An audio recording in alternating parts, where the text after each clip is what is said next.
Veja no ICL Notícias, segunda edição.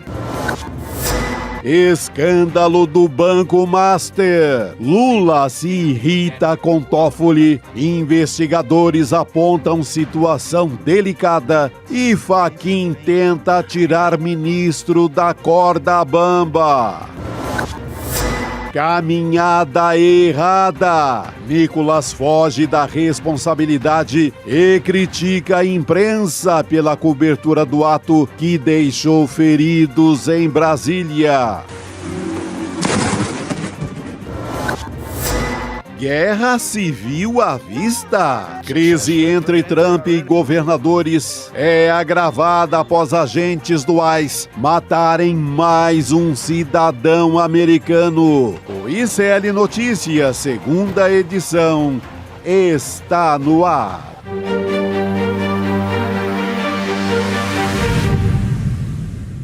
Olá, boa tarde. Hoje é segunda-feira, dia 26 de janeiro de 2026. Seja muito bem-vindo e seja bem-vinda ao ICL Notícias, segunda edição.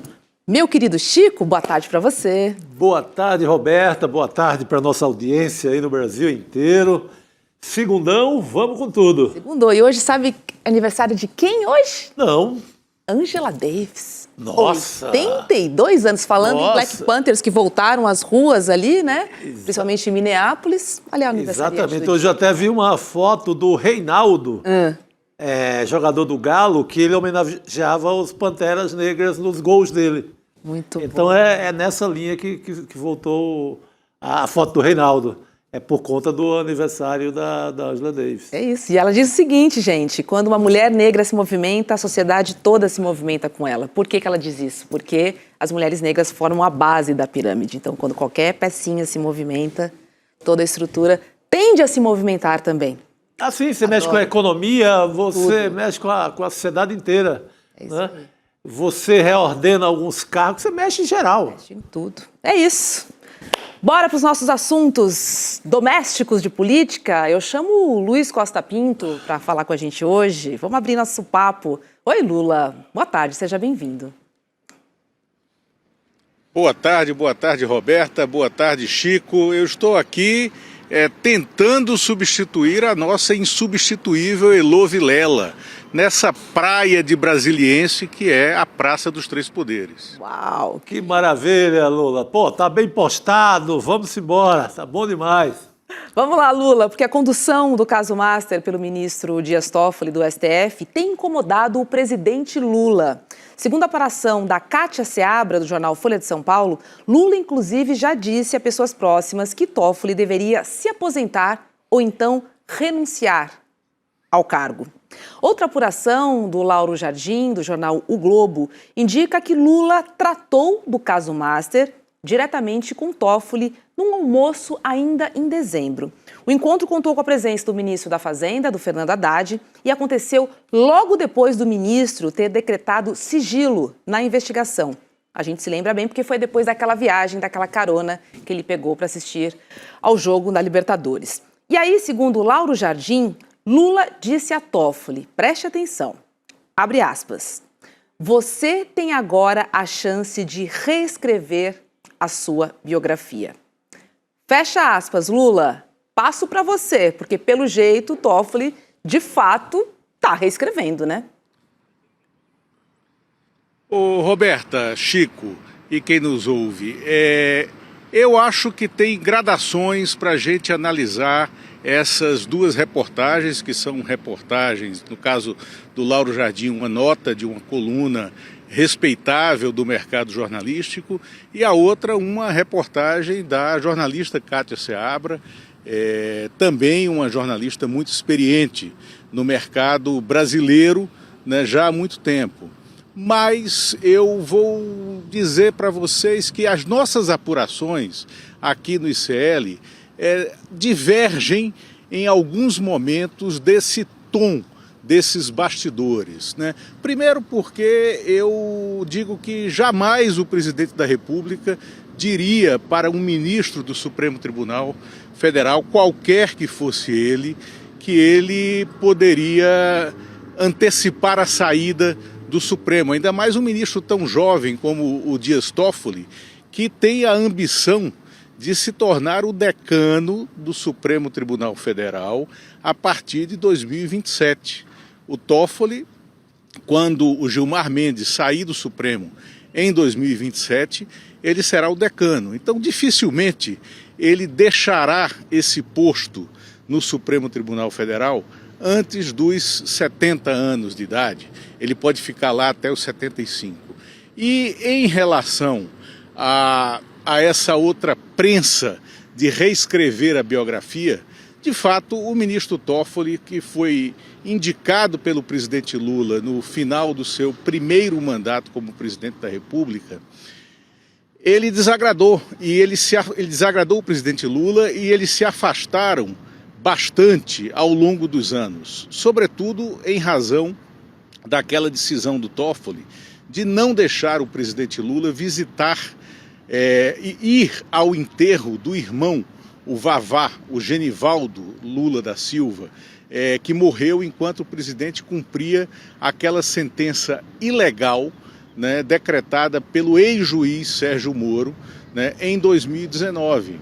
O Vavá morreu, era o irmão mais velho do presidente, e ele não pôde ir ao enterro por causa de uma decisão que não foi das mais corajosas do Toffoli, enquanto era presidente do Supremo Tribunal Federal sob o governo Jair Bolsonaro.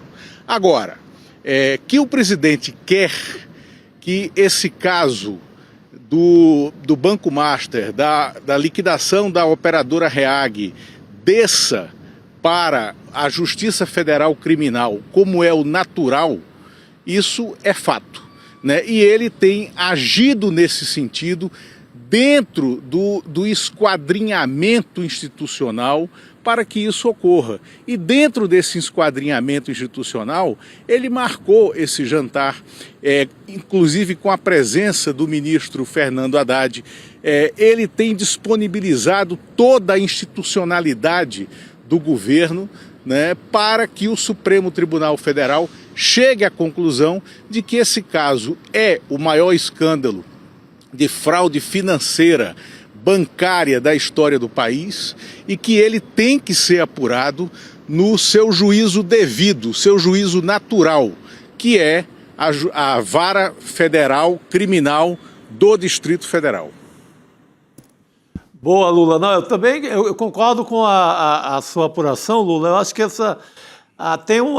carregaram nas tintas aí essa suposta fala do Lula, pedindo para o cara sair praticamente, eu acho que ele não cometeria essa deselegância. É óbvio que ele não morre de amores pelo Toffoli. Já morreu um dia, quando o Lula é o responsável pela indicação do ministro Toffoli para o STF. Mas daí a cometer essa deselegância de sugerir que o cara peça para sair praticamente... Não, são poderes independentes. Você não vai cometer uma frase desse tipo. Aí, com todo respeito aos nossos colegas de outros veículos envolvidos nessa apuração, mas eu acho que aí é aquela carregada nas tintas para tentar mais audiência. Eu acho que o ICL... É o que nós chamávamos antigamente, né, Chico? É o que nós chamávamos de mão peluda. A mão peluda, exatamente. Ali a mão peluda vai dar uma esquentada braba para poder atrair, ainda mais agora, né? Que o título tem que ser... não é quente, não, é quente pelando, né? Para poder engajar. Para poder engajar, para poder ter audiência. Eu acho que o ICL tem que estar numa linha... assim, mais de acordo com o que se fala em Brasília, mais de acordo com uma negociação política institucional, tanto que pegue o modo como o ICL viu a nota do ministro Fachin e pegue o modo como, por exemplo, o Globo viu e leu a nota do ministro Fachin. Aqui no ICL você há de concordar que a gente defendeu muito que havia uma mensagem, um belo recado do Fachin ali na nota. Havia toda uma mensagem dizendo que esse caso deveria estar na primeira instância, Tem ali na nota o movimento político de Brasília, que está tranquilamente empurrando esse caso para a primeira instância, mas daí o Toffoli pede para sair, aí já é demais. Pois é. E olha... Aí já é Capitão Nascimento demais para a parada. Aí não dá, né? Gente, vamos falar agora... Oi, Lula, você quer completar? Vai lá. Não, é porque o próprio ministro Fachin, como a gente disse na semana passada, Roberta, ele está se mexendo para construir um caminho mais natural e mais suave possível para essa descida. E o ministro Fachin, presidente do Supremo, foi ontem para San José da Costa Rica, aonde ele participou de um jantar que foi a posse do advogado pessoal do ministro Gilmar Mendes, né, o Rodrigo Mudrovich, é um advogado muito jovem aqui de Brasília, que tomou posse como presidente da Corte Interamericana de Direitos Humanos, e o ministro Fachin costurou, né, conversas com colegas de Supremo nessa ida para lá, inclusive com Gilmar Mendes e com Luiz Fux, né, para que na retomada do ano do Judiciário, na semana que vem, o discurso dele já aponte como um caminho natural essa descida do caso Master Reag para a Justiça Federal Criminal. Então, como o Lula comentou, ontem o Fachin jantou com Gilmar Mendes e também com Luiz Fux. Agora, hoje, gente, a Polícia Federal começou a ouvir depoimentos no inquérito sobre a conduta do banco pelo BRB. Hoje também o Estadão publicou uma entrevista em que o presidente do STF voltou a defender um código de conduta para os ministros. Chico, essa é uma pauta importante, mas ela não resolve o nosso problema de agora. Certo? O código ou o manual de conduta. Não, até porque são casos já em andamento, né? Eu acho que não. O manual não seria aplicado agora no meio do caso Master, nem em outros casos que estivessem rolando agora. Mas dá uma arrumada na coisa, né? E fica transparente ali para a sociedade o que é que pode e o que não pode. É importante, né, Lula? Porque muitas condutas não são ilegais, mas são imorais, né? Não, exatamente. O Código de Conduta é o legado que o ministro Fachin quer deixar no Supremo Tribunal Federal da sua passagem pela presidência do STF.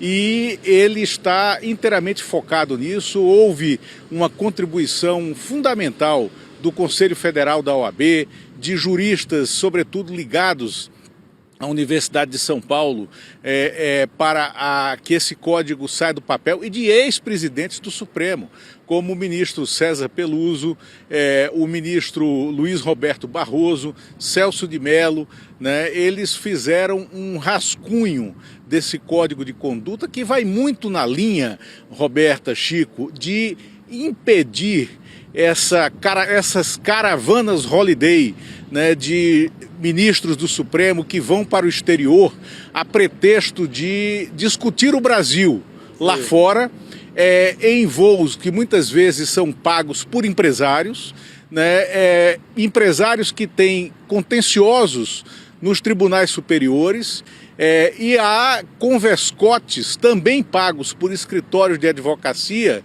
e por empresas de comunicação da mídia tradicional, e que torna tudo na verdade, um piquenique de lobby, né? Um piquenique de lobistas. E é claro, é evidente que isso não está correto.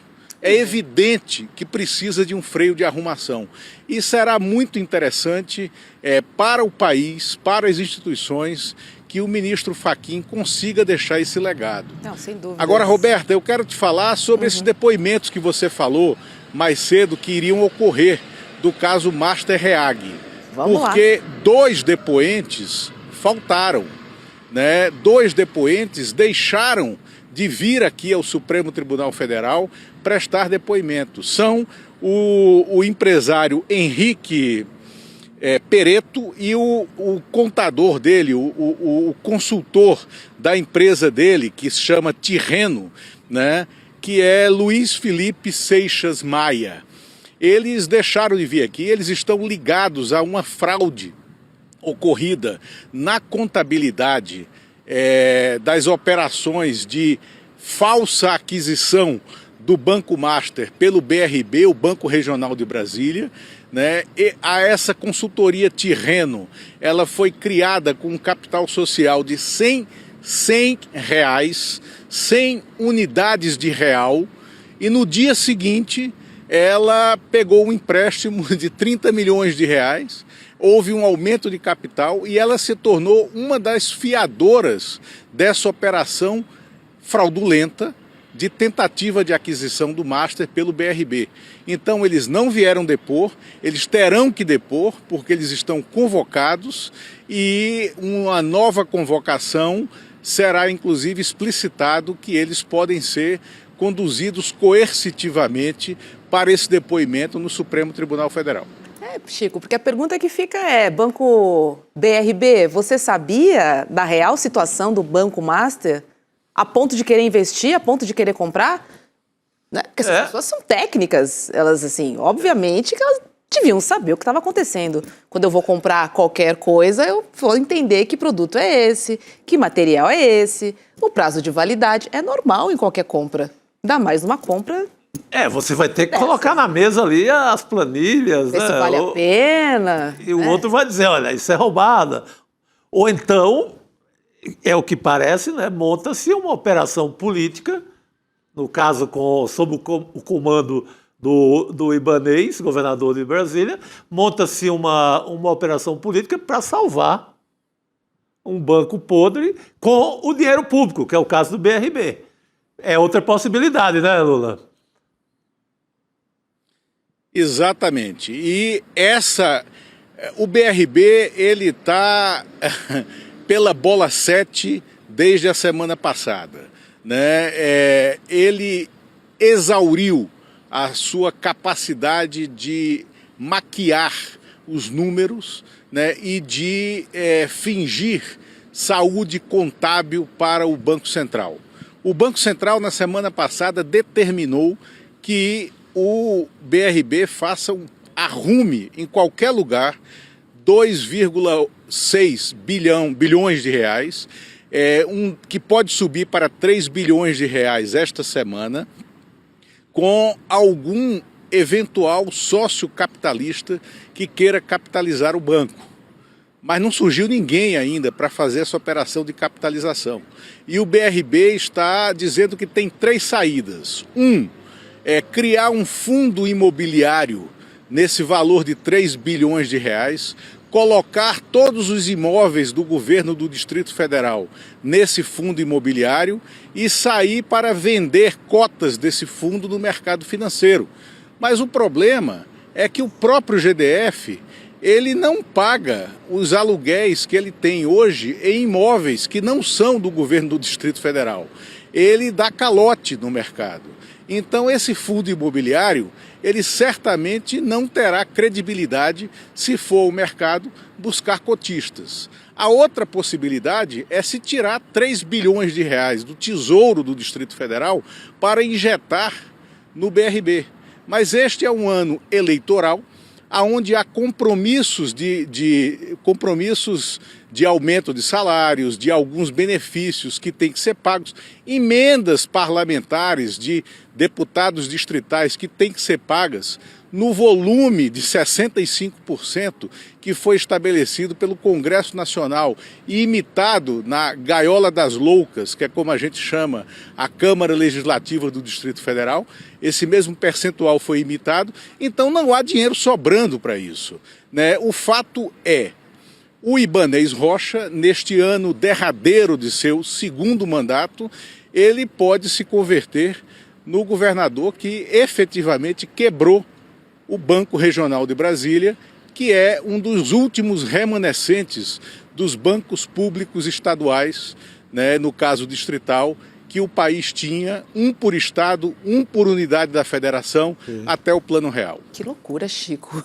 Caramba, vai ficar para a história como o homem que quebrou o banco. E não tem dinheiro, porque ele não tem dinheiro para saúde lá, tem para atendimento básico de saúde o governo do DF está sem condições de resolver isso. Transporte público deficitário no DF também, né? Vamos então, falar aqui.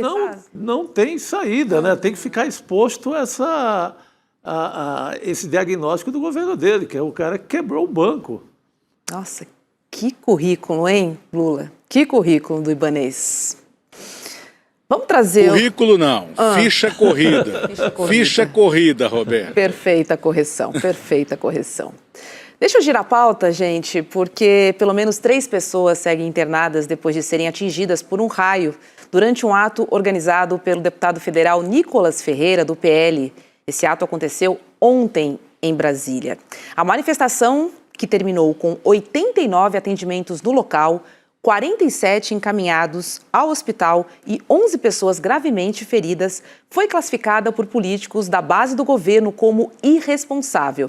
Lindbergh Farias, que é líder do PT na Câmara dos Deputados, disse que Nicolas brincou com a vida das pessoas e que a liberdade de expressão e manifestação política não autoriza colocar vidas em risco.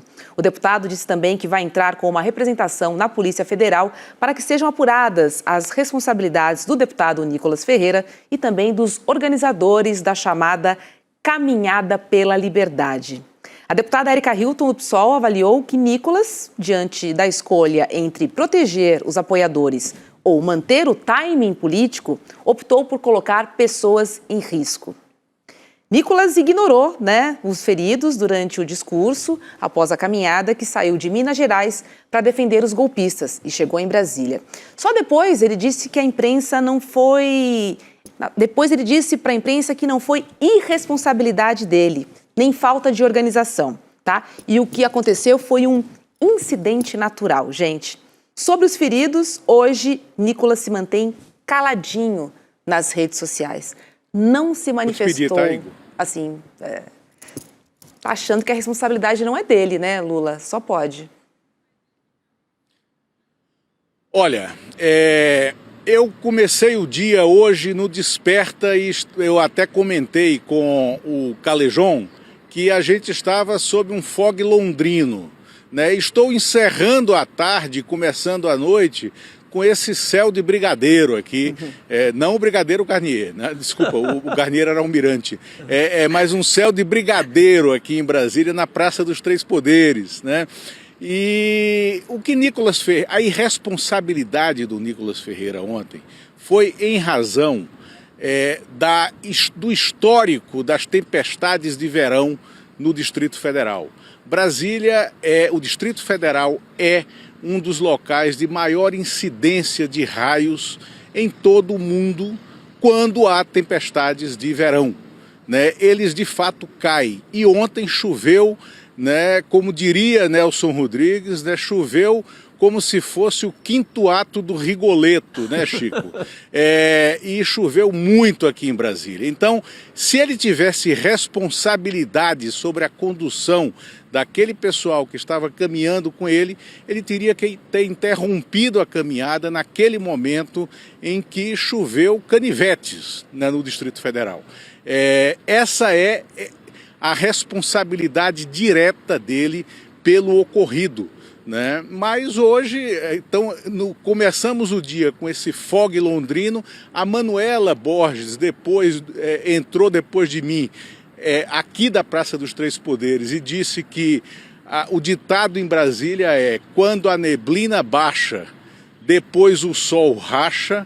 E de fato, né, o Igor vai mostrar aqui para vocês, vai dar um passeio com a câmera para vocês verem que céu maravilhoso de fim de tarde, né, Igor? Aqui na Praça dos Três Poderes, e que se abriu sobre Brasília. E agora o Nicolas Ferreira vai ter que arcar com as responsabilidades dele em razão dessa maluquice de ter mantido a caminhada, né, na estrutura original, mesmo com a chuva forte, os raios caindo e nenhuma retaguarda de atendimento médico ao ato, que era um ato chamado para subverter a ordem, né, e tentar desfazer um ato jurídico perfeito, que é a sentença condenatória do golpista Jair Bolsonaro. Completa irresponsabilidade com as vidas dos seus apoiadores, Sim. inclusive. E a coisa mais fácil, assim, é você entender isso perante a lei. Assim, cabe ao organizador de um evento como o de ontem responsabilidade civil e criminal. Se eu banco essa parada, se eu sou o organizador e um raio, Deus me livre, mata uma pessoa dessa, Sim. quem é o responsável? E eu acho que é essa que tem que ser a nossa crítica e o nosso entendimento desse ato de ontem. Que foi também muito estranho na chegada de Brasília, né?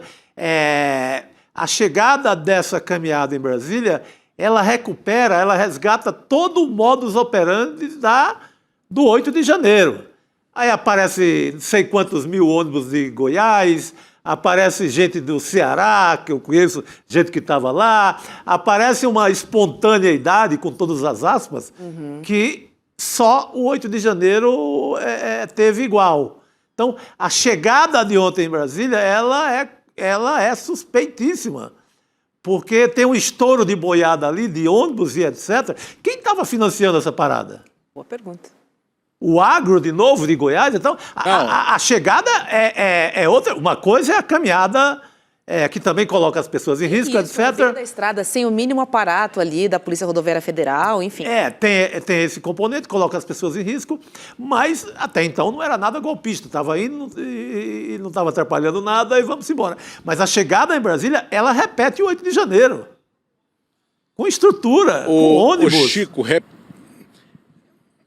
repete, e outra coisa, e o ministro Alexandre de Moraes aprendeu com a história, né? Porque na sexta-feira ele deu uma canetada mandando que fosse desfeito o início de um acampamento golpista na região da Papuda, né? Justamente na via de acesso que dava da entrada da Papudinha, aonde está cumprindo pena o ex-presidente Jair Bolsonaro, né? Então esse acampamento ele poderia ser, teoricamente, o PIN, né? O PIN colocado para que houvesse a convergência dessa turba que estava acompanhando o Nicolas Ferreira ontem. Perfeito.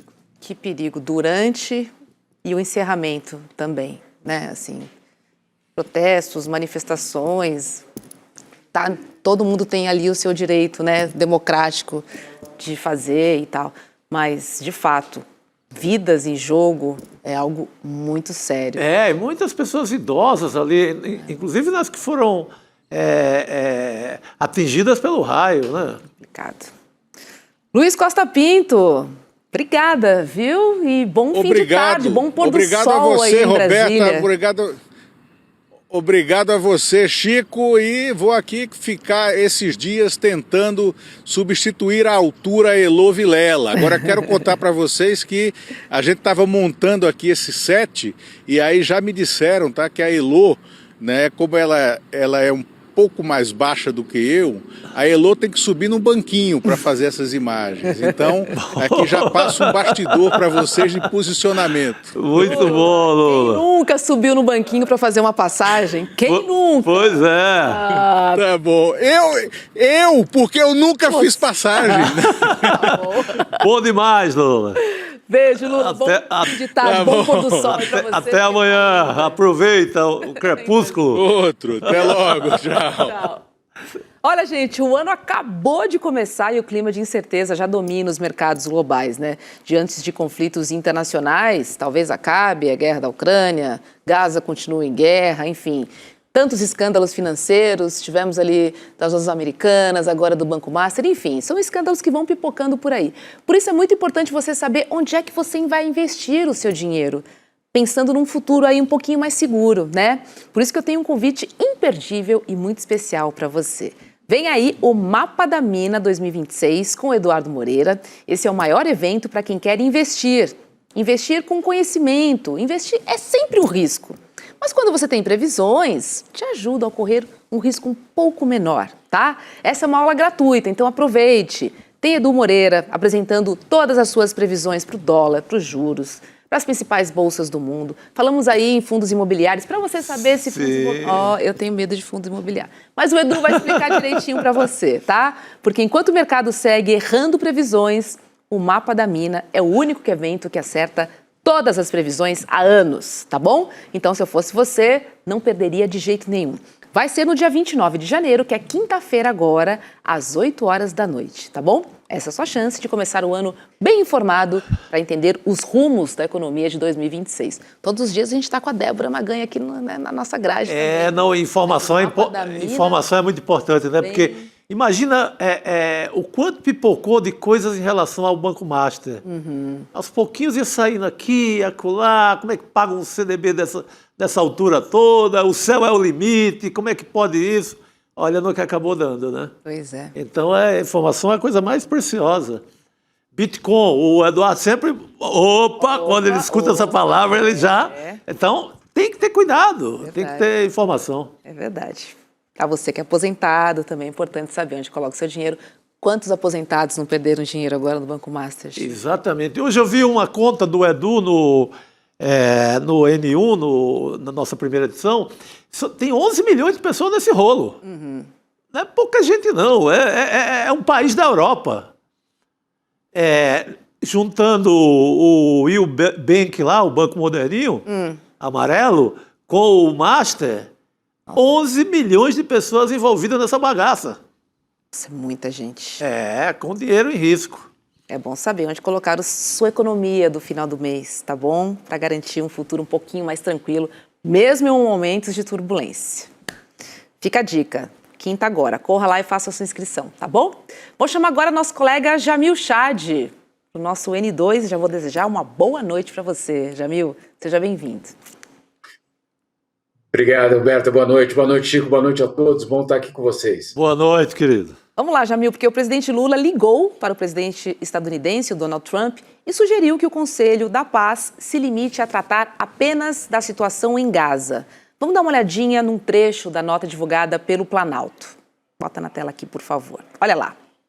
Ao comentar o convite formulado ao Brasil para que participe do Conselho da Paz, Lula propôs que o órgão apresentado pelos Estados Unidos se limite à questão de Gaza e preveja assento para a Palestina. Nesse contexto, reiterou a importância de uma reforma abrangente da Organização das Nações Unidas, que inclua a ampliação dos membros permanentes do Conselho de Segurança. O presidente Lula também acertou a sua ida para Washington.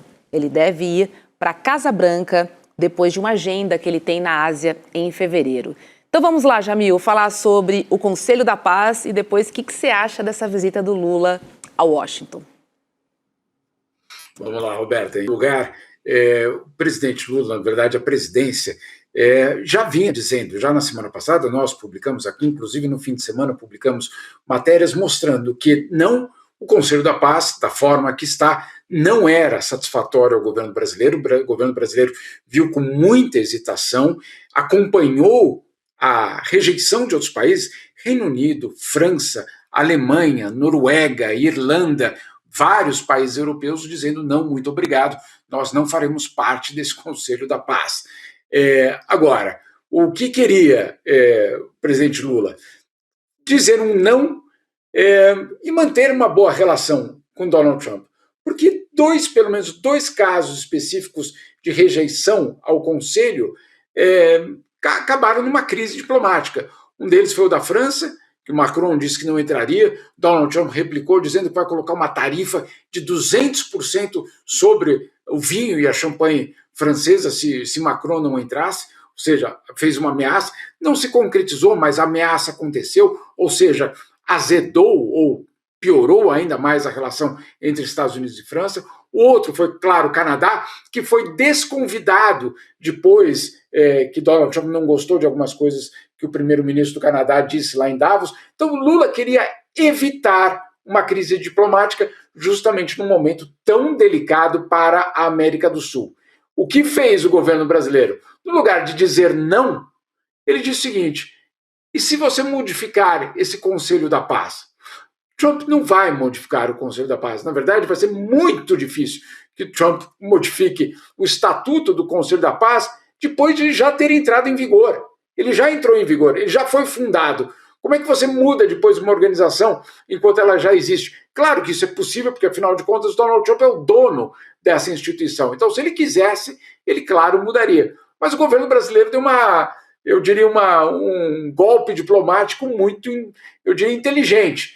Disse, claro, faço parte, desde que esse conselho se limite a tratar apenas de Gaza, ou seja, não seja um conselho para tratar de todas as guerras do mundo, de dar poder ou legitimidade à diplomacia de Donald Trump, em primeiro lugar. Em segundo lugar, que convide os palestinos, a autoridade palestina, sabendo que Israel rejeita a participação da autoridade palestina no conselho.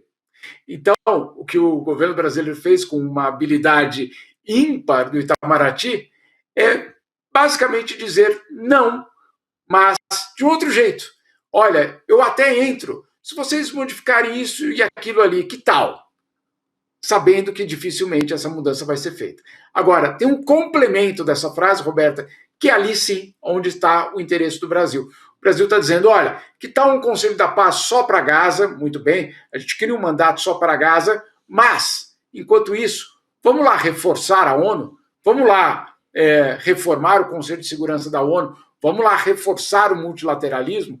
É ali que o governo brasileiro, obviamente, quer colocar as suas fichas. O governo brasileiro, nós demos essa matéria no ICL durante o fim de semana, o governo brasileiro quer uma espécie de refundação da ONU, porque está muito claro para o governo brasileiro que, claro, se você tem alguém como Donald Trump criando uma instituição paralela à ONU, o que está em risco neste momento é a própria existência da ONU. Então o governo brasileiro quer aproveitar essa ocasião para provocar outros países, para dizer, olha, se nós não nos mexermos, nós corremos o risco seríssimo de que a ONU tenha uma crise existencial ainda mais profunda.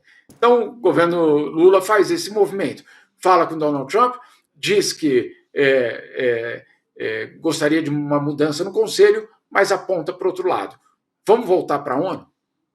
É isso. A gente falava na semana passada, né? Sim, o Brasil deve negar. Mas a dúvida era como? Que forma, que linguagem usar, né? E foi... seria mais aceitável ali para o outro lado? Aí jogou... Do que o sonoro não.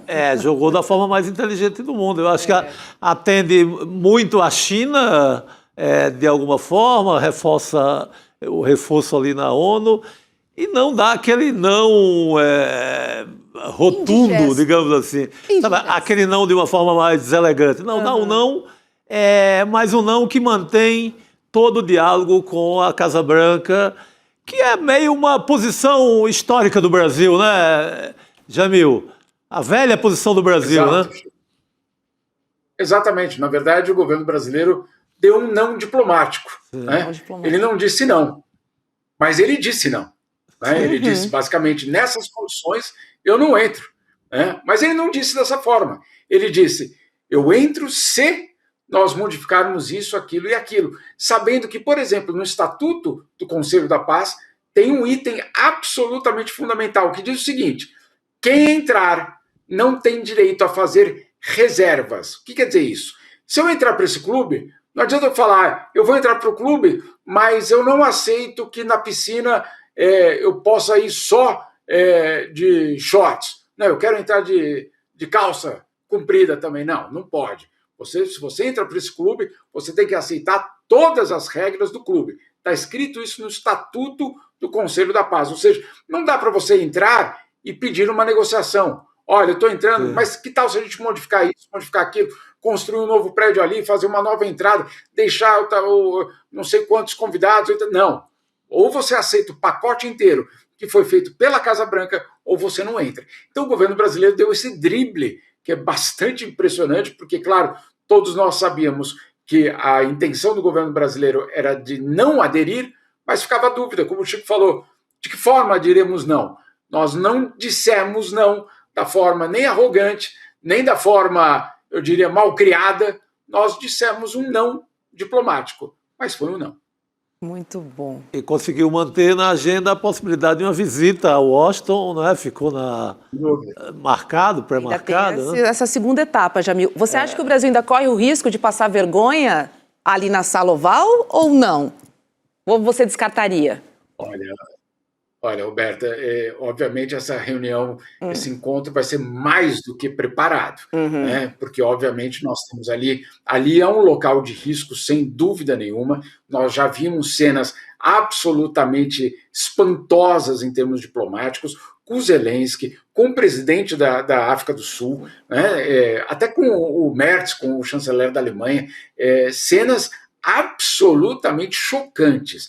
Então, não seria, eu diria, impossível pensar num cenário desse. Agora, o governo brasileiro trabalha e vem trabalhando já ao longo de vários meses para evitar uma arapuca.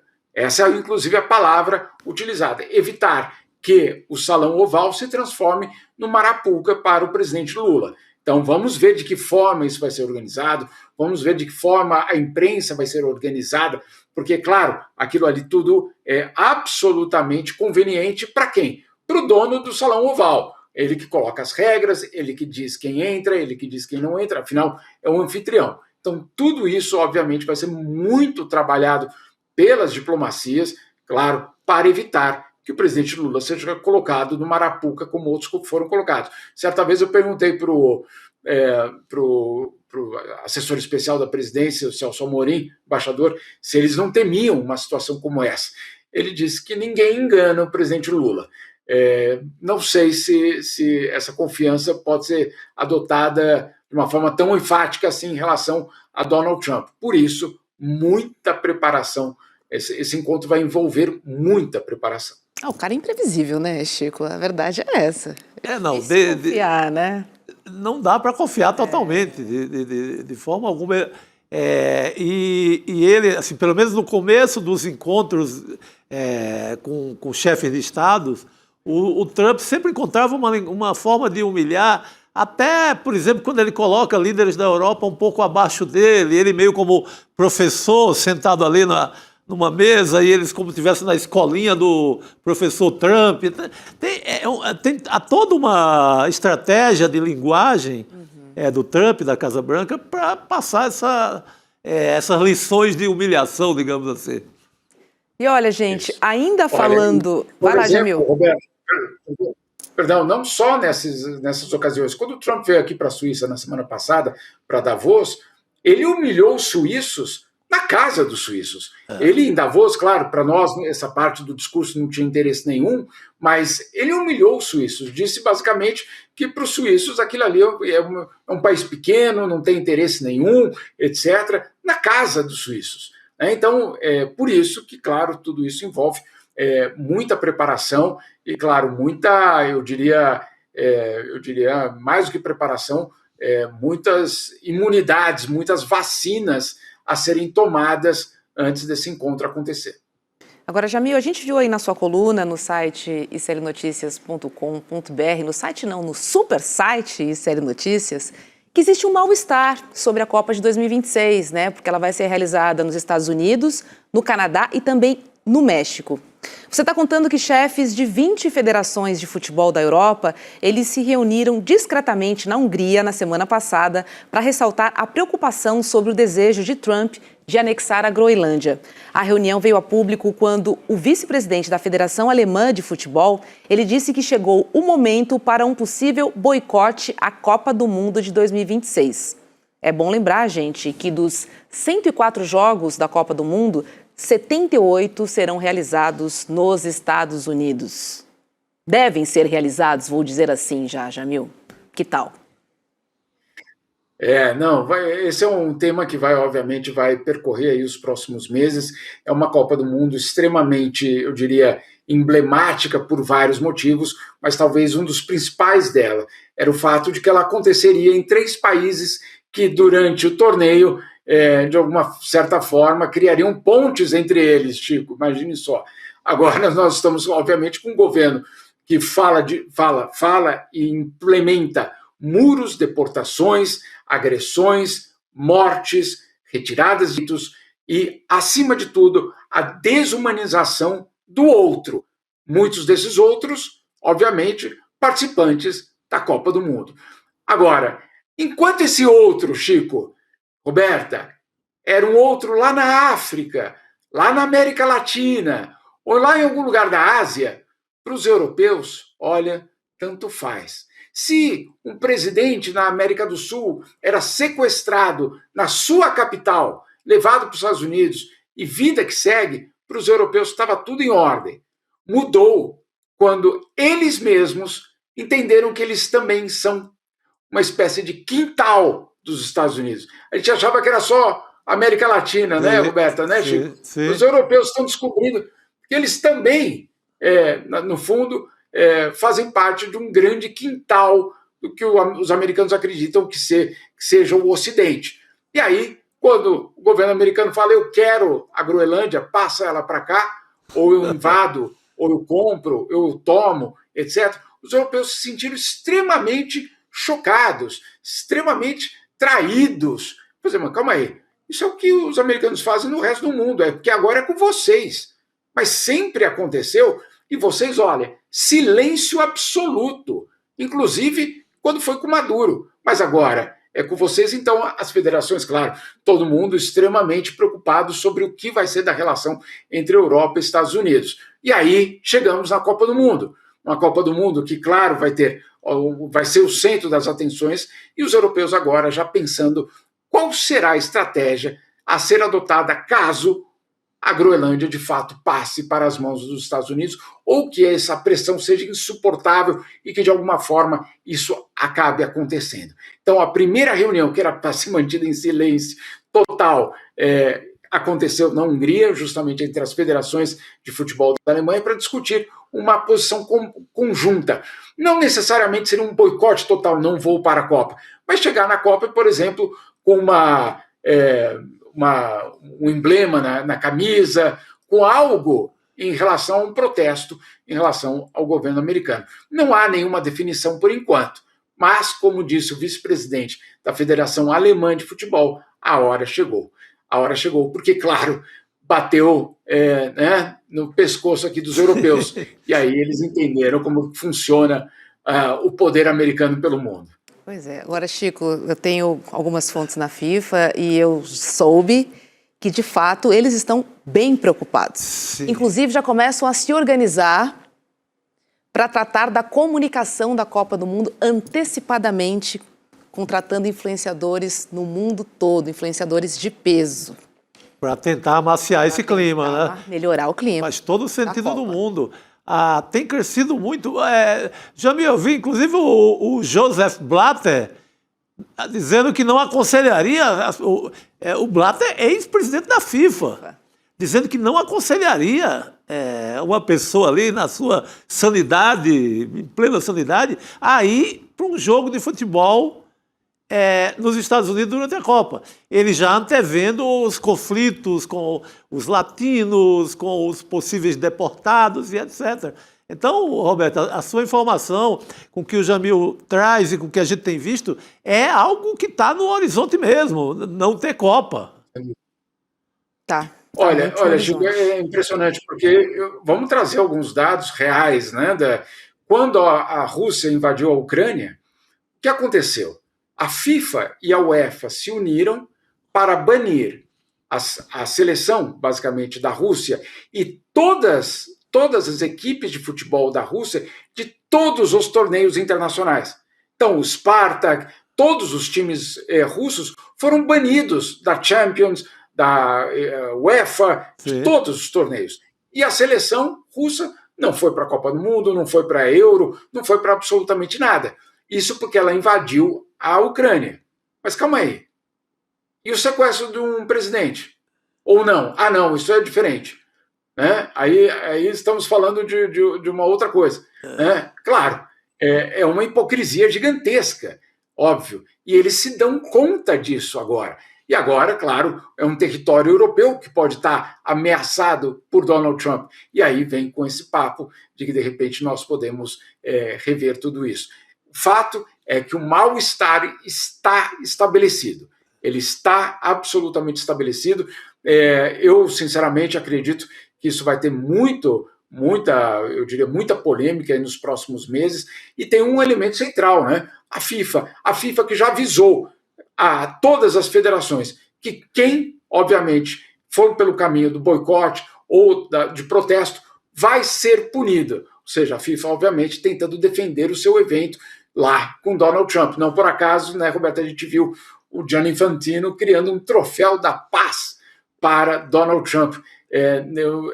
Entre tantos momentos vergonhosos da FIFA na história, esse está no top 10. Eu acho que disputa campeonato esse evento. Total, Jamil. Agora, acho que é porque ele não sabia que a Maria Corina ia dividir o prêmio Nobel logo depois. Se ele soubesse, não tinha, né, gastado esse prêmio dele. Agora ele ficou com 1,5 prêmio. 1,5. Não é suficiente. Ele tem a FIFA e meio prêmio Nobel. Então tá bem. Agora, Roberto... Mas sabe qual é a piada aqui? Por favor. Sabe qual é a piada aqui, né, que fazem? A piada é que depois da FIFA dar o prêmio da paz para Donald Trump, o Nobel vai escolher o campeão da Copa do Mundo. Muito bom. Muito bom. Agora imagina, Roberto, do ponto de vista do torcedor ali, animado com o futebol, aqui no Brasil tem uma certa grana, porque vai ser uma Copa muito cara, nos Estados Unidos e tal. Imagina o ânimo dessa pessoa vendo a confusão instalada com clima de guerra civil nos Estados Unidos, vendo as deportações. Que ânimo essa pessoa, se for uma pessoa mais ou menos bem informada. Se não for informada, vai de todo jeito. Assim como vota na extrema-direita. Se não for informado, faz qualquer besteira. Mas imagina a condição desse torcedor que está preparando ali para levar um filho, uma filha. Para se divertir, tá indo para se divertir. Ele vê esse cenário dos Estados Unidos. Pô, ele vai comprar um pacotão ali? Eu não compraria. Eu ia para o México e para o Canadá, pularia os Estados Unidos. Eu faria esse roteiro. Exatamente, escolhi ali um jogo bom no México. Afinal, é nos Estados Unidos, enfim. Aí já tem todo um esquema. Olha, a verdade, né, Roberta, é que a Copa do Mundo é a celebração da humanidade. Né? Aquele esporte universal, aquele esporte que um chinês, um árabe, um latino-americano, um europeu, todo mundo entende, você não precisa nem narrar o jogo, e todos entendem, todos sabem a hora de se levantar na cadeira, gritar gol, xingar o juiz quando for o caso, todo mundo sabe exatamente o que fazer. É um momento absolutamente único quando você tem o planeta todo olhando para aquele jogo, para aquele torneio. É mágico, quem já foi sabe disso, o Chico conhece muito bem, eu já fui a 4 mundiais, é absolutamente mágico o que acontece com o planeta. Agora, você festejar a humanidade num local onde a política é de desumanização é muito forte.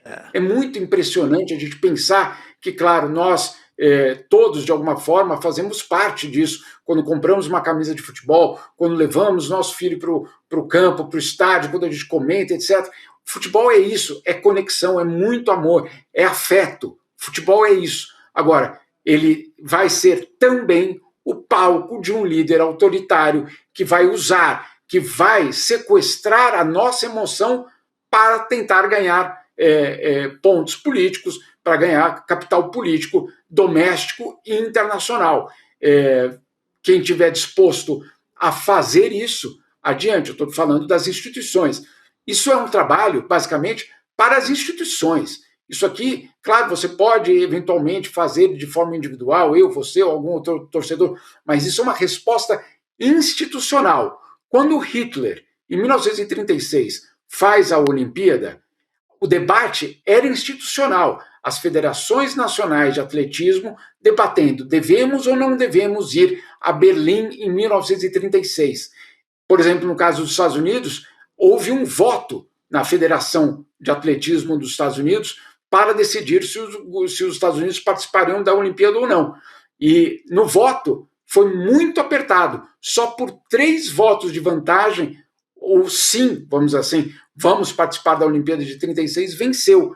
E quando os Estados Unidos, quando a Federação de Atletismo dos Estados Unidos decide ir, aí o mundo todo também decide ir. E a Olimpíada de 36, até aquele momento, foi a Olimpíada com o maior número de participantes da história. Foi aquela Olimpíada. mesmo com todas aquelas dúvidas. Então, é sim uma responsabilidade das instituições decidir se, obviamente, aquele local, aquele palco, é um palco adequado para o que vai acontecer. Agora, não vamos ser ingênuos aqui. Estão em jogo 7 bilhões de dólares.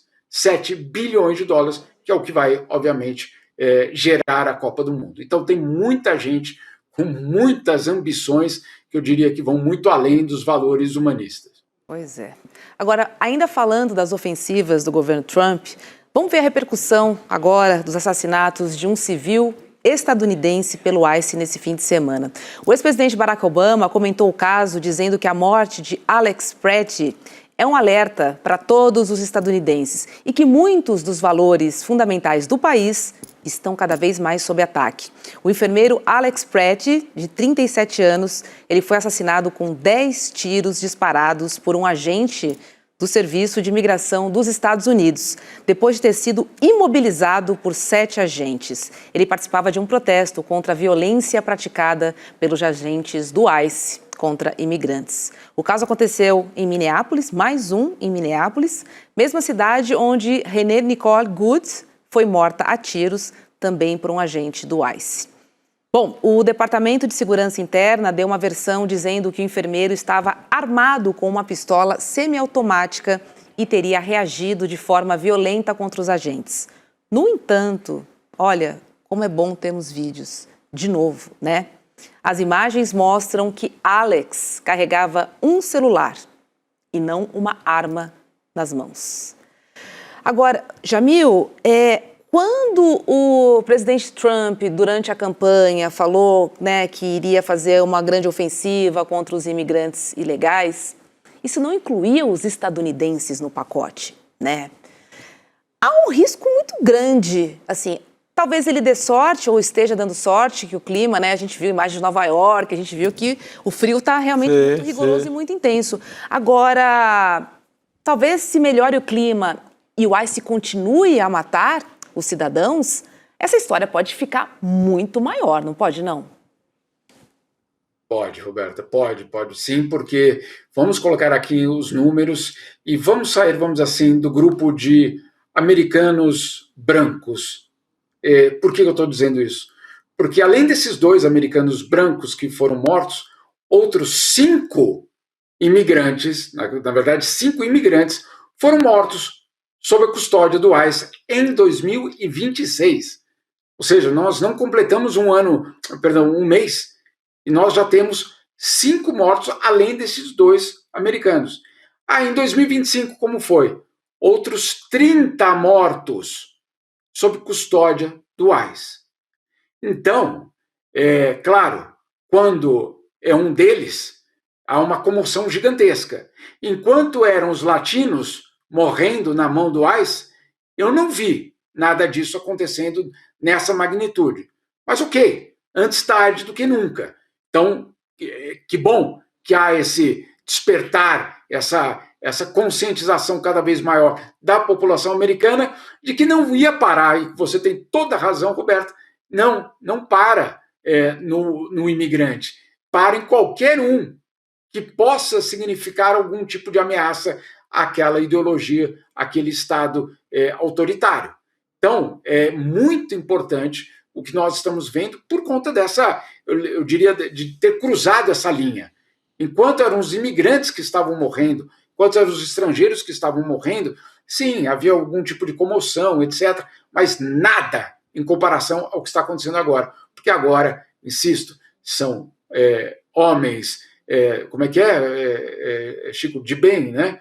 Sim, ou seja, cidadão de bem.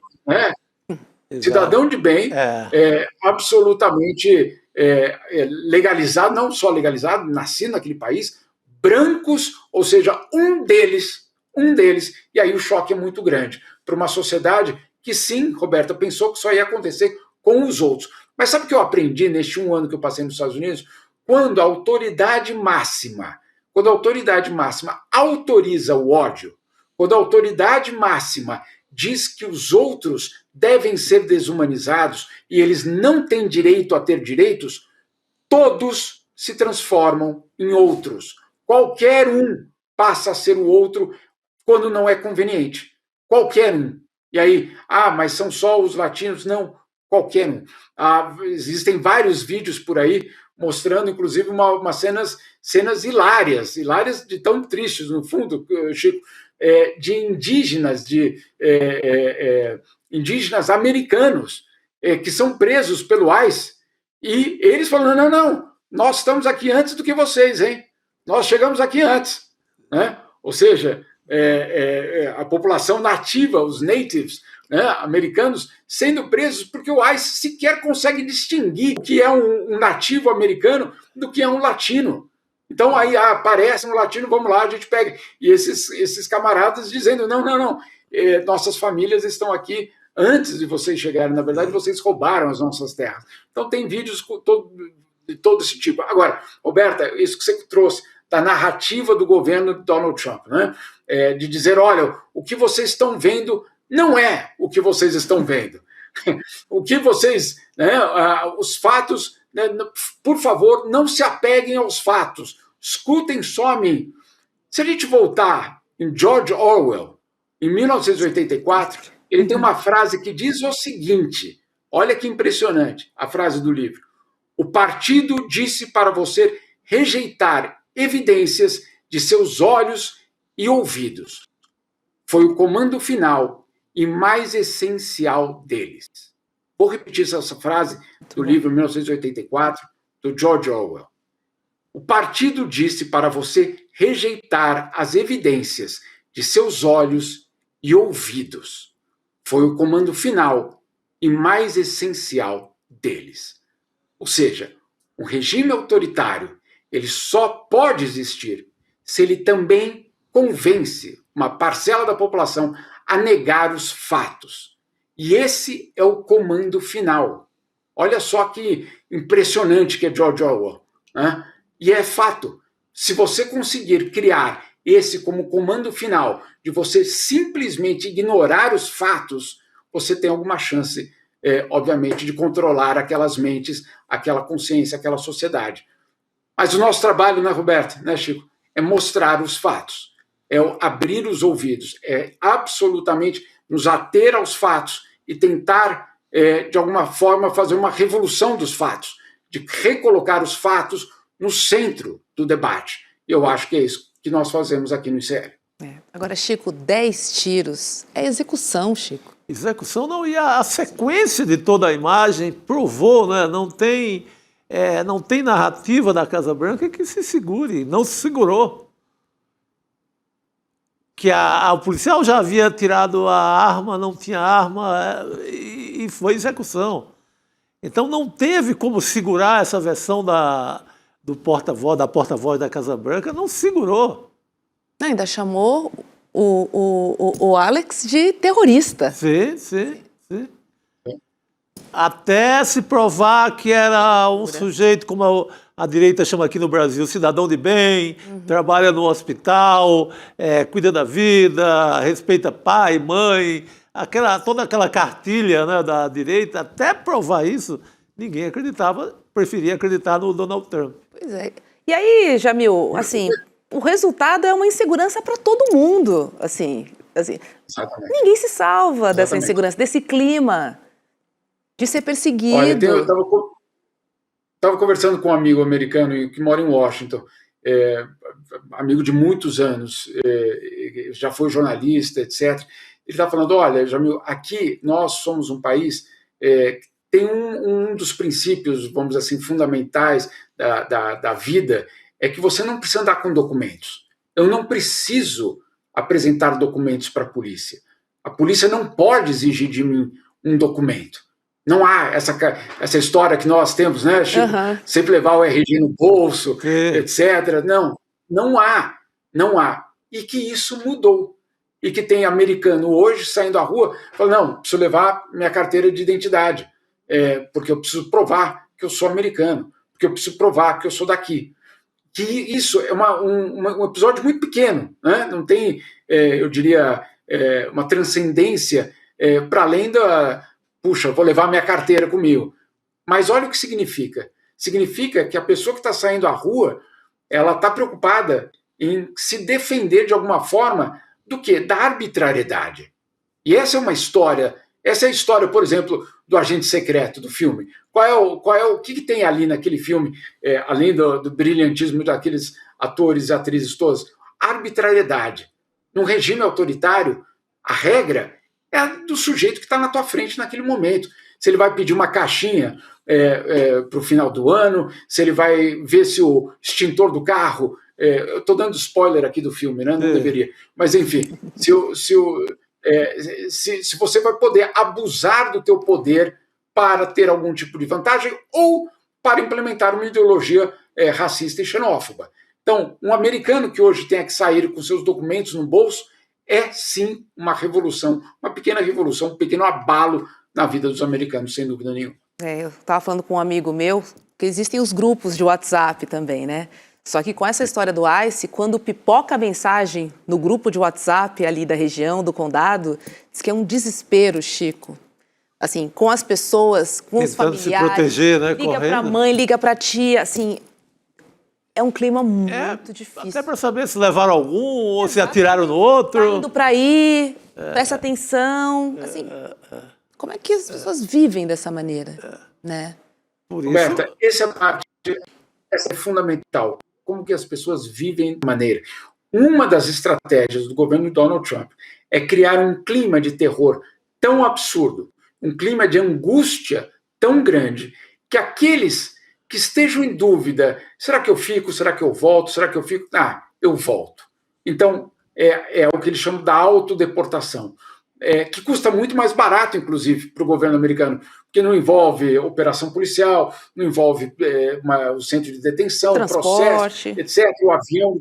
Não, a pessoa volta porque ela não é uma criminosa. Uhum. O único crime que ela cometeu foi procurar uma vida melhor. É o único crime, né, de 99% desses imigrantes. Então, eu vou falar, mas calma aí, eu não preciso disso para a minha vida, não. Estou fora, volto para o meu país. Né? Então, eu conheço, inclusive, brasileiros que tomaram esse rumo porque disseram, não, eu não sou um criminoso, eu não preciso ficar me escondendo. Agora, tem outro detalhe também muito, que dá calafrios, na verdade, que é a história dos bairros desses condados, como você colocou, Roberto, de quando o ICE chega, além dos grupos de WhatsApp, tem esses americanos como o Alex, como a René Good, etc., que saem às ruas, não só para evitar o ICE de chegar, etc., mas saem às ruas gritando pelas ruas, pedindo para as pessoas ficarem em casa. Então, até outro dia eu estava vendo um vídeo muito impressionante, alguém falando, isso aqui, daqui a 50 anos, esse som vai precisar fazer parte do Museu da História dos Estados Unidos em 2026. As pessoas, os americanos saindo às ruas e gritando, fiquem em casa, fiquem em casa, fiquem em casa, para avisar os imigrantes a não sair, os estrangeiros a não saírem de casa, porque pelo menos até agora o ICE não tinha o direito de entrar em casa. Agora, a expectativa é de que ele ganhe também a autorização para entrar nas casas das pessoas. Então, vai ser ainda mais dramático, essas imagens vão ser ainda mais dramáticas, porque vão ser portas sendo derrubadas e as pessoas sendo arrancadas das casas delas. A isca, aquelas crianças que foram usadas como isca, aquilo era simplesmente uma tentativa de tirar os pais de casa, porque nenhum pai vai ver o seu filho de 5 anos sendo levado pela polícia e não vai agir, né? Esse é o instinto absoluto de um pai e de uma mãe. Então, a criança é retida, não porque a criança importa, mas é para justamente fazer com que aquela família saia, e aí ela é presa. Né? Isso aconteceu com um brasileiro que eu entrevistei ainda quando estava nos Estados Unidos. Ele era mais velho, tinha 17 anos, mas fizeram exatamente esse cenário com ele, de prendê-lo, esperando que a família saísse para buscá-lo. E houve um momento ali de inteligência emocional de todos, ninguém saiu, o filho foi preso, mas depois foi solto, porque afinal de contas, entre outras coisas, ele tinha nascido nos Estados Unidos. Enfim, toda uma história, mas é uma história muito dramática que a gente está vivendo. Fazer a maior deportação da história, como prometeu Donald Trump, envolve não apenas uma operação, eu diria, policial, ela é uma operação que desmonta muitos dos valores que eles, pelo menos, diziam que defendiam, né? A gente sabe que muito era hipocrisia, muito daquilo era hipocrisia, mas, pelo menos, estava na bandeira, no brasão, nos lemas, no hino nacional, etc. Agora fica difícil defender qualquer uma dessas, eu diria, dessas frases de efeito, né?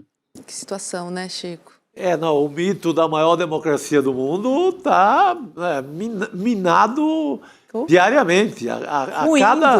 Ruindo. A cada cena dessa que a gente vê. Daí aquela nossa dúvida aqui outro dia, Jamil, no conselho editorial, de que chamar os Estados Unidos, o regime, o tirano, porque se aplica a tiranos de outros países, por que não ao Donald Trump, né? Sim. É difícil falar até em democracia, né, Chico? Sim. Também dos Estados Unidos. Que democracia é essa? Um governo por decreto? Que democracia se tem, está é essa? suspensa, né? Tá. Né? Complicado. A gente está revendo todos esses conceitos que foram importantes. Sem dúvida nenhuma... Perdão, Roberto, perdão. Vai lá. Eu acredito que talvez uma das definições é de ser uma democracia sitiada. Ela está sitiada neste momento, sem dúvida nenhuma. Outro dia, o ano passado, eu perguntei pro professor Levitsky, pro Steve Levitsky, que é o autor daquele livro Como Morrem as Democracias, porque eu fui falar com ele, ele falava, não, porque nesse governo autoritário, nesse presidente autoritário, e ele falava com uma frequência muito grande. Em um momento eu parei, ele falei, professor, desculpa. Claro, era uma provocação, mas eu falei, professor, desculpa, por que o senhor chama Donald Trump de líder autoritário? Aí ele me virou para mim e falou, o que mais ele precisa fazer para a gente chamar ele de líder autoritário? Eu falei, é verdade, está dito, né? O que mais ele precisa fazer? Ele tem uma história, eu acho que eu já contei aqui, mas perdão, porque é uma história muito boa. Ele é casado com uma peruana, né, o Steve Levitsky. E na juventude deles, eles passaram um tempo no Peru de Fujimori. Sim. Né? E ele diz que todos os finais de dia na casa dele, em Boston, em Boston, quando eles estão vendo notícias, etc., um vira para o outro e sempre tem um comentário. Nem Fujimori faria isso. Mas é isso mesmo, nem o velho Fujimori. Exatamente. Agora, Jamil, vou trazer aqui uma outra coluna sua, que também está lá no nosso site, clnoticias.com.br, que diz que o governo de Trump vem falando abertamente em retomar a supremacia militar sobre a América Latina. Jamil, essa mensagem faz parte da estratégia de defesa nacional divulgada pelo Departamento de Guerra dos Estados Unidos num documento de cerca de 30 páginas. A gente separou um trecho aqui do documento. Vamos ler juntos, porque ela aponta alguns caminhos. Vamos lá. Defenderemos ativa e destemidamente os interesses da América em todo o hemisfério ocidental. Garantiremos o acesso militar e comercial dos Estados Unidos a terrenos estratégicos, especialmente o Canal do Panamá, o Golfo da América, o Golfo do México e a Groenlândia. Forneceremos ao presidente Trump opções militares confiáveis para usar contra narcoterroristas onde quer que estejam. Fecha aspas no documento divulgado pelo Departamento de Guerra dos Estados Unidos. Isso me lembra aquela capa, né? Aquela foto do Donald Trump dizendo esse hemisfério é meu, não é isso? Sim. Acho que tá aqui, está na mesma toada aqui, no mesmo caminho. Na verdade é assim, né, Roberta? Aquelas capas, aquilo tudo ali é a parte, vamos dizer assim, pública, né? Para a opinião pública, é a propaganda, e aí no sentido original da palavra, propaganda de fato do regime. Mas para o regime, além da propaganda, ele precisa ter documentos, ele precisa construir uma posição.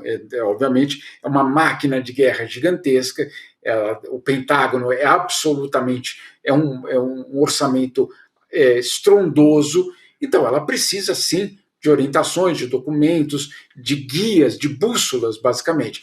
E essa é a bússola do Pentágono, que nós publicamos no fim de semana. Foi publicado, na verdade, na sexta-feira, o documento, nós publicamos no fim de semana, e que traz justamente qual é a estratégia do Pentágono para o mundo todo, não é só para a América Latina. Mas o que é curioso é que uma concentração enorme de atenção é dada, sim, à América Latina, com todos esses pontos que você trouxe.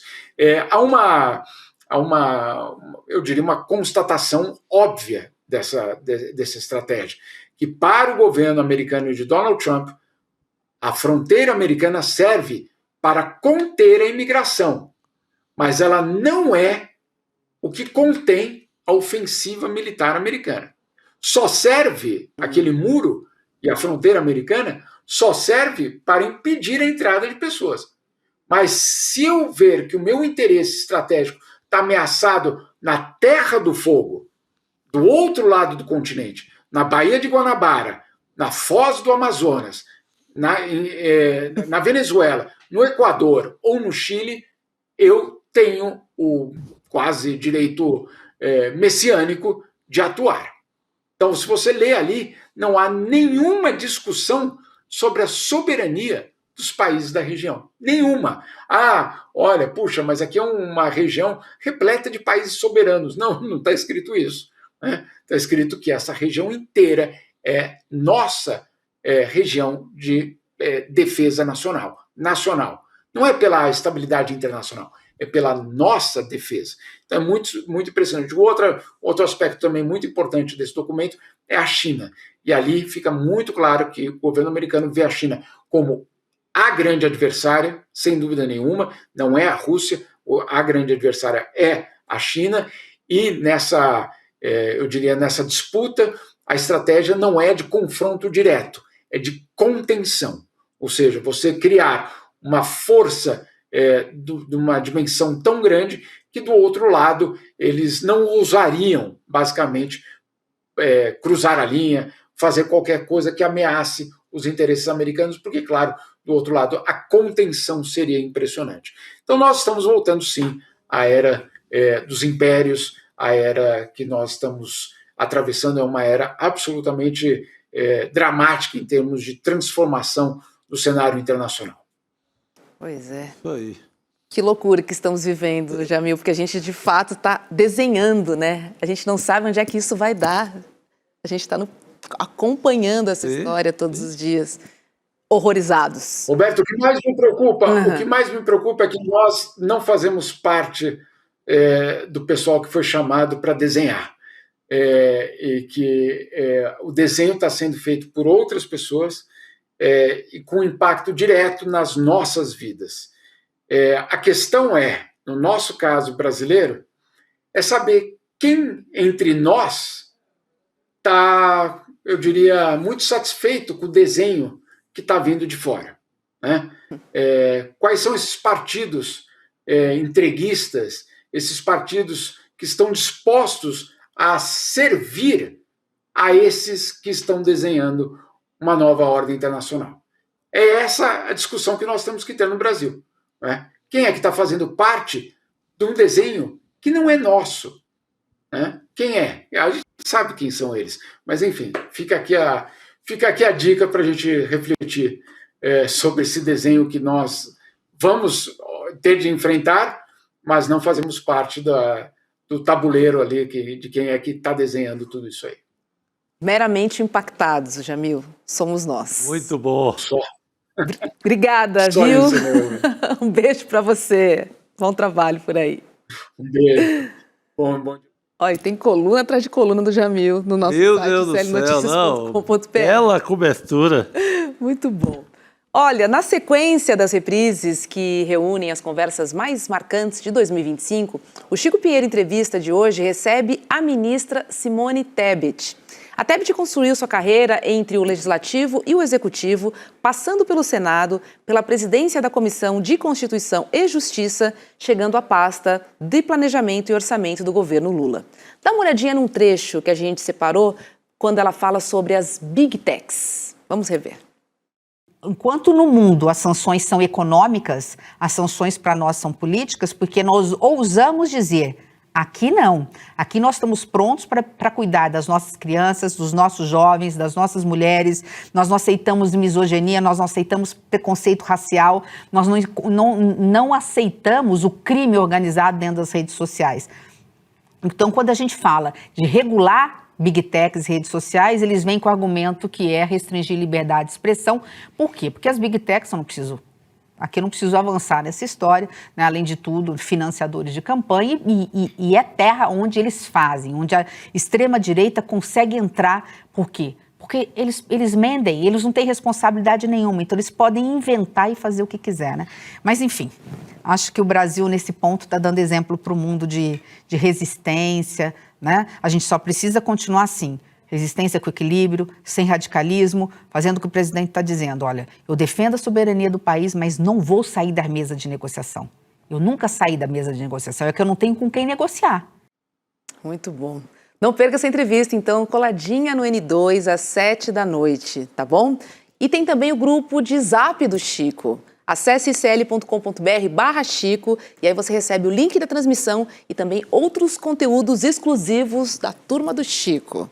Do Chico Pinheiro. Muito bom. Muito bom, gente. A gente fala agora com o delegado Yasser Yassine. A gente vai tratar da cultura do punitivismo entre os brasileiros. Olá, delegado Yasser, seja muito bem-vindo. Boa noite. Boa noite, Chico. Boa noite. É um prazer enorme estar aqui com vocês, conversando um pouco sobre políticas públicas, segurança pública, justiça. É sempre um prazer enorme. Bacana. Prazer nosso. Vai ser muito bom o nosso papo, porque vocês sabem, né, que o ICL encomendou a maior pesquisa nacional de opinião pública. Ela foi realizada com a Ágora Consultores, com quase 10 mil pessoas. E aí, um dos recortes, gente, mostra que a maioria dos brasileiros se incomoda tanto com a criminalidade que aceita até punir inocentes desde que os culpados paguem pelos seus crimes. Vamos dar uma olhadinha em alguns resultados. A gente separou 3 telas aqui, ó. A primeira é essa. Em um grupo de 10 pessoas, 9 são culpados de um crime grave e 1 é inocente. Mas você não sabe qual delas. O que é melhor? Aí nessa primeira tela eu já fico um pouco chocada, né? Porque 42% acham que devem punir as 10 pessoas para garantir a punição das 9. Mesmo cometendo uma injustiça com o inocente. 15% não punem de jeito nenhum, não punem ninguém para evitar injustiças. E 43% das pessoas responderam não sei. Assim, chama muita atenção. 43% dizem não sei e 42% querem punir todo mundo, mesmo que punam um inocente. Eu vou trazer a próxima tela, já passo para você. Ó. E se a punição para esses crimes fosse a morte, o que seria melhor? Olha isso. 51% acham que o melhor é não executar ninguém para evitar um erro, mesmo permitindo que 9 criminosos perigosos permaneçam vivos. Então, 51% não querem punir ninguém, 17% optam por executar as 10 pessoas, mesmo sabendo que estão matando um inocente, e 32% respondem não sei novamente. A última tela, já passo, delegado, só trazer aqui para a gente concluir. A pergunta é a seguinte: e se um dos 10 fosse seu filho ou filha, e você não soubesse se ele é inocente ou culpado, ou seja, se um deles fosse da sua família? 17% aceitariam a execução de todos. 55% preferiria não executar ninguém. E 28% dizem não sei. Eu fico de novo aqui muito atenta ao não sei. Muito alto, né? Muito alto, delegado? Muito alto. É muito interessante essa pesquisa, né? Agora, o que a gente tem que levar em consideração é que isso é inconstitucional, né? A gente não admite pena de morte no Brasil. E o que eu consigo enxergar olhando esses dados é que as pessoas elas passaram a desacreditar na punição das pessoas que cometem crimes. Então isso é um dado alarmante. E quando isso acontece, elas preferem até mesmo se sacrificar, né? Eu vejo que pelo resultado, punição, eles aceitam até que pessoas inocentes sejam punidas também. Mas isso a gente tem que ver que o nosso direito penal não permite esse tipo de situação. O que a gente tem que pensar é que Que a polícia ela precisa de ter melhores meios de ferramentas, melhores investigações para que as pessoas possam, inclusive o judiciário, para que as pessoas possam a ter mais confiança na punição efetiva daquelas pessoas que praticaram crimes e não em todo mundo, né? Não, é uma loucura o resultado disso, né? Mas o delegado traz um detalhe muito importante. Olha, não vão brincar com isso, que é inconstitucional. A pesquisa é uma forma de refletir sobre o grau de punitivismo na cabeça das pessoas, mas não tem pena de morte no Brasil, né, delegado?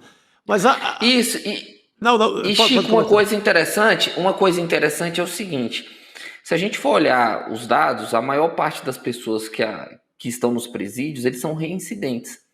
Então, como que você vai sacrificar uma pessoa que é inocente se, na grande parte das vezes, a gente consegue pegar essa pessoa em um momento posterior? Então, não faz sentido a gente punir aquela pessoa inocente se, ao longo da trajetória criminosa daquela pessoa, a gente consegue pegar essa pessoa em um momento posterior. Existe até um jargão na polícia que a gente utiliza, que é assim, você ainda tem mais 10 anos para tirar, mais 20 anos para tirar. Você não precisa prender esse cara agora. Vai chegar a hora dele. Falar em reincidência, o que tivemos ontem, por exemplo, em Brasília, a chegada daquela caravana, ela repete exatamente o crime de 8 de janeiro, né? Com ônibus pago, a mesma coisa, né, delegado? É bem preocupante aquele tipo de movimento, porque a gente não consegue nem identificar uma pauta assim da direita, né? Caminhada para a liberdade. Liberdade do quê, né? E aí, com o passar do tempo, ele começou a colocar temas na caminhada.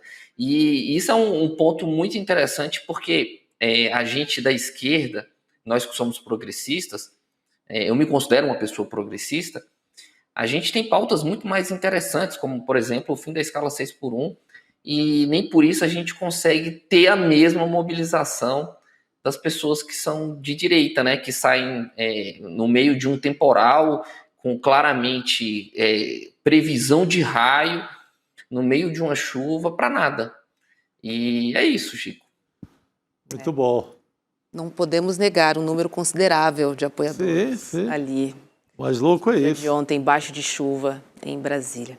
Delegado Yasser Yassine, muito obrigada, viu, por contribuir aqui com o nosso debate, nessa análise dessa pesquisa que traz aí para a gente entender melhor o que pensam os brasileiros. A gente tem muitos desdobramentos dessa pesquisa, né, Chico, internamente, também na nossa revista Liberta, enfim, a gente vai trazendo também nos nossos jornais. Obrigada e uma boa noite. Por nada, foi um prazer imenso, boa noite. Volte em breve, delegado.